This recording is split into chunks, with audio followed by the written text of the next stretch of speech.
Bistrickos. Panevėžio gatvėje atrodo. Ja, kažkur gyvena. Prie taksi parko netoli. Ja, kur ten kažkam dantis galėdavo išrinkti. Naktį tai mes ten neįdavom. Tai net Dzūkų? Dzūkų. Prie Dzūkų. Bistrickas nuomavo su Auriu kartu.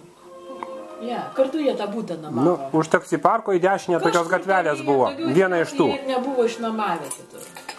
Tai mes ten nuėjom ir atėjo, atsimenu, Valdę.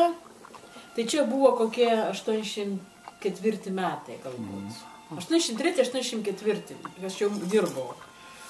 Ir atsimenu, Arvydas atėjo su tokia, nu kaip šitas, striukė, su tokia barzda, toks, nu, modelis visiškai. Ar ne po Krymo buvo? Gal ir po Krymo jis tada buvo grįžęs. Įdegęs. Ir supranti, nu toks jau modelis, labai mažai kalbėjo, sėdėjo, taip žinai, koją susidėjo. Bet jie daug nebendravo, pabuvo ir pasiplovė su vaiku. O paskui kažkaip prasidėjo, mes pradėjom vaikščioti pas juos į tą ir Rusiją. Arvydas ten prisistatinėjo ir prasidėjo kažkokios mūsų pažintis, ar ne. Paskui Vadainė atsirado. Liudvikas ir mes ten atsimenu šventėm Bistricko gimtadienį, lapkričio 11. Zidas atėjo su savo, nu, gerais filosofuodavo, aš atsimenu. Ne tas žodis, taip įsivesdavo į tokias būsenas. Vilniuje Zidas buvo, jo? Taip, tai ką mes žiūrėdavom taip, žinai, dar nepažinę tų, žinai, kaip ir tas, kai rašo, kaifam Erlickas, tokio lygio, žinai, tai aš įdzidavo tokiom akim žiūrėjau ir galvoju, trūktas. Zidas tai buvo. Tai va, žinai, buvo toks, kaip sako, jis įeidavo kaip jurodivai, tie išminčiai nuo savo to alkoholizmo, į tas būsenas ir tada jis jau taip kalbėdavo, užvesdavo. Ir paskui kažkaip tai, va, jis iš kažko pasiskolino Moskvyčio. Arvydas, jo. Ja, tik neatsimenu, iš kažkokių šiauliečių gal, jis buvo ar oranžinis iš pradžių, ar ne. Ja, ir jisai nusivežė ir liktai Joną pirmą kartą, ir mane liktai. 87 metais, gruodį, lapkritis jau buvo nusipirkęs tą trobelį. Aš atsimenu, mes trumpai pabuvom.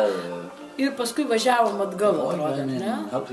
Ir pavasarį, aš tai atsimenu, dar buvo suartas lauko gabalas, kažką jie ten daržą darėsi, stalą jie iš kažkur buvo gavę. Kada mes tas komodas ir baldus vežėm? Tai va tada ir buvo balandžio pabaiga, 88 metų, tada Arvydas tokį stalą dar turi nuotrauką, uždėjo tokią valdutę oranžinę lietuvišką staltiesį ir atsimenu, mes ten valgėm. Ir buvomės pavažinėję ten po tuos aplinkinius kaimus, ten buvo palikti tokie rakandai visokie.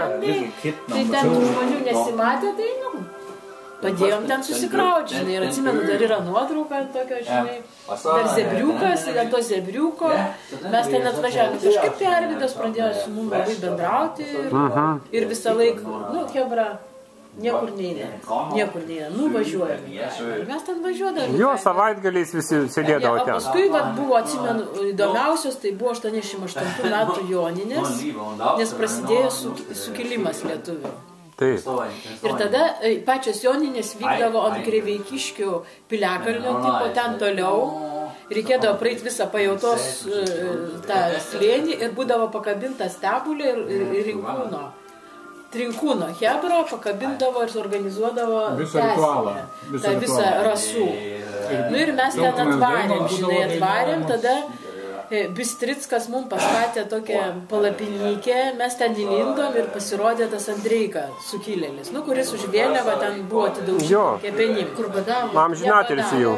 Pasirodė Cidzikas, palauk, ir Vilimas toks buvo, ir disidentas iš italų kalbos versdavo, toks jisai visur tenais, man rodo, su Helsinkio grupė. Mes sakom, ir čia dabar, žinai, o saugumiečių buvo, nes dar buvo tas sąjūdis, nu, po 87 metų jau visi bijojo saugumiečiai, kad kažkas tai gali būti. Ir pristatė tų gražių vyrų, žinai. Tai pamatėm, kokie tie saugumiečiai gražus. Ir jie vis bandė įsipinti tą, žinai, aplinką, sutrukdyti. Jau temsta.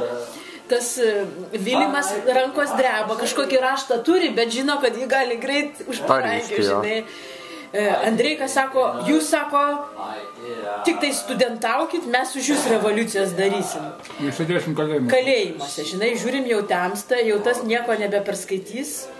Ar kažkas pasakė, Arvydas buvo tokį didelį prožektorių atsinešęs. Sakau, matai, va, tas žmogus turi kažkokį raštą, prieinam ir pašvečiam. Tada Arvydas priėjo. Jie paprašė. Paprašė jie, ne? Ir pradėjo šviesti ir jis tą atsišaukimą perskaitė Arvydą, žinai. Jau ten visiškai, žinai, ten žmonės apsuko ir kažkas iš tos minios pagrebė Ciziką, mėtė į viršo Cizikas ir sakė, okupantas buvo okupantų ir bus. Lauk Ruskis iš Lietuvos, žinai. Valio! Žinok, ir nuščiuvo, jau supratom, kad čia baisiai bus, susirinkom kanatkės. Diskusijos, kokia čia demokratinė. Supranti, jau prasidėjo seimimas galėjo, tai mes visi pasiplovėm, Valda buvo išvižinai autė, galvoja, dabar jau Arvidėlis suims, užmuš. Tikrai. Už prožektorius davimą. Ja, už prožektorių Arvydas ir kaip nesavas laukiam, kada saugumiečiai atvažiuos, saugumiečiai neatvažiavo, nes dar tuo pačiu laiku buvo Lyviai atvažiavę ir buvo Rondo grupė, atrodo. Ir jie pirmą kartą, kaip mes matėm dar tam koncerte Pajautos slėnyje, mojavo. Latvių grupė, roko. Bet tai buvo prieš tą, reiškia, pašvietimą, skaitimą. Tai mes ten pirmą sudalyvavom, nes tas iš Rondo Dinius buvo Jankausko ir visos draugas, supranti. Tai paskui jie, man rodos, vakare atvažiavo. Tai buvo va čia tas pirmas, antras toks sukilimas.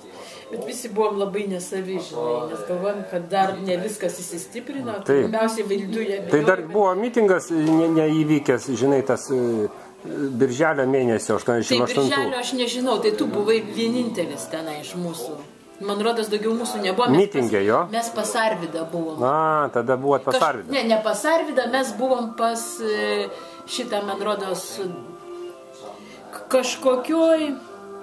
Ne, mes tai buvom asmeniškai su tavim pas prie Žeimenos, man atrodo. Nu, vienu žodžiu, iki birželio 24 visiška drebata buvo. Visi drebino kinkas ir niekas nekalbėjo. Už tai jau taip štriokas buvo, jo. Nes dar nebuvo, žinai, tos O po to, kad Brazauskas leido viską, tai tada ir atlėgo viską. Bet aš labai atsimenu tą rytą, žinai, tai čia be birželio 20 kažkokią. Supranti, kai aš net dabar nežinau, ką aš dariau, bet aš, žodžiu, 8 valandą ryte, turbūt buvo sekmadienis ar šeštadienis, kažkokia išeiginė. Kad labai anksti atsidūriau Žuvėdros kavinė. Žinai, kur Vilniaus gatvė? Žinau, labai gera buvo. Tai Žuvėdros kavinė. Ir ateina Vaitiekūnas, tas Petras. Ir Petras Vaitiekūnas man sako, bet einam, sako, mokslo akademijoje yra susirinkimas, paskelbs Lietuvos nepriklausomybę.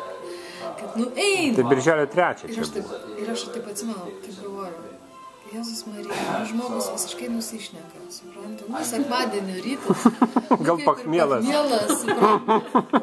Apie kažkokią nepriklausomybę. Man tai buvo nerealu, suprantu. Bet būtum sudalyvavusi. Mes tai ėjom. Būtum dabar medalį gavęs. Ne, bet tu supranti, bet, tai, Jėzau, nereikia, žinai, bet, ne pro to reč, bet supranti, kaip smegenis, taip, kad, man tai buvo taip, nesuvokiama, kad tai iš viso realu, supranti, bet kaip kartais gali... Tai buvo visi dar išsigazdinę baisiausiai. Nerealu, žinai. Jo.